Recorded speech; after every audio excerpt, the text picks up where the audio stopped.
some of our peers on the other side have expressed their ambitions for your future. I salute you, and I look ahead to 2016, wishing you much success and extending to you my highest regards.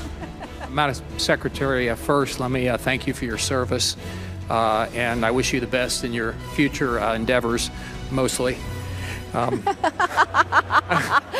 little bit of a love fest up there. A lot of speculation over Secretary Clinton's future, even during that hearing over Benghazi. We'll get to that coming up. Our roundtable is here. George Will, editor-in-chief and publisher of The New Republic, and Facebook co-founder Chris Hughes, Democratic strategist Donna Brazile, Arizona Republican Congressman David Schweikert, and the host of NPR's Morning Edition, Steve Inskeep. Welcome, everyone. And I want to start with you, George Will, on what you just heard John McCain talking about, saying, I'm going to give you some straight talk. A path to citizenship has to be included in this. It does, and I'll tell you why. The interesting thing, Martha, is that this debate is coming to a rolling boil at a moment when, for almost 2 years now, net immigration from the south of the United States is approximately zero.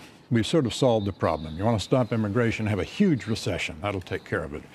Second, what no one can say who's involved in the process, but what the rest of us have to say over and over again, is the 11 million undocumented immigrants are not going home.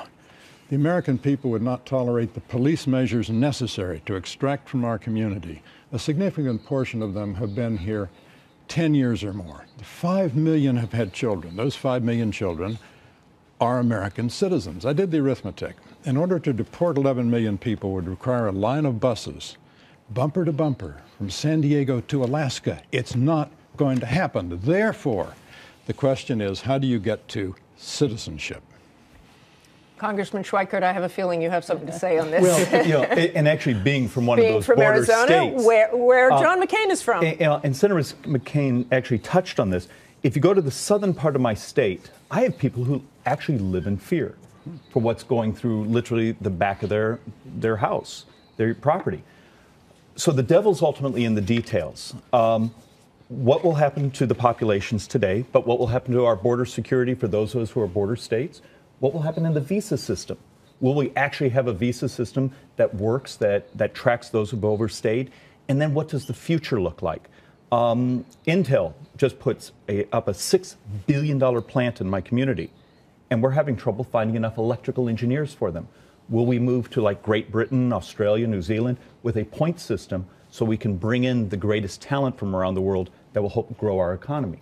Tell me if I'm wrong, though, Congressman, because it seems to me that a couple of years ago the question was if there was going to be reform or some kind of change. It seems to me now that the question is what form it will take. And when I talk with people in your party's leadership in the House, which might be the biggest obstacle, they're making moves and subtle moves to prepare for this, putting people on the right committees to make sure that they're ready to move some kind of legislation. Yeah, and I guess maybe having been in my state legislature 20 years ago, we were talking about it back then. Right. And a lot of it was always. But as John McCain also pointed out, things have changed. There was this election, so this does seem to be the time that. That also introduces the question of President Obama's capacity to lead on this, and we'll see with this speech in Las Vegas on Tuesday. But I think a big structural question for his second term is his ability to put forth an argument that inspires the American people, but also challenges a lot of the people who may want to block his agenda in Congress. And there's a structural question there, which I think is open. You know, when the president met with the Congressional Hispanic Caucus on Friday, he made it very clear that the time was right to move this legislation forward. You have a bipartisan group of senators that are working on these so-called principles, the pillars of what this comprehensive immigration reform will look like. But already we've seen under this president strict border patrol. But the path to citizenship has been a thorn in everyone's side in terms of how do we get there. I do believe that after this speech this week and what we see on Capitol Hill, that this legislation might move very quickly within the next 2 months. I just want to very quickly touch on Benghazi. It's been going on for months. There have been hearings. There have been these accountability review boards. George, do you think it's over? I know Jay Carney this week said he thought the GOP was obsessed with Benghazi. No, I think the subject's had the juice wrung out of it by saturation journalism and probably won't go on. Mrs. Clinton played the standard Washington card of saying, I take full responsibility, which means no more questions, please. We've settled responsibility, and that's all that's supposed to matter. And then you say she was buried under a tide of 1.4 million cables, so she wasn't really responsible. So it's a classic dusty answer from Washington. Steve, you being the other member of the media here, is it over? Well, I don't know. Secretary Clinton raised this question, what difference does it make, the controversy that Republicans were raising? It's been suggested that that may become fodder for campaign commercials should she run for president in 2016. But it is an interesting question. It is in some ways a fair question because the obsession is focused most publicly over what was said in Sunday talk shows. Sunday talk show, no one cares exactly. what's said on Sunday talk shows. Martha, you know very well.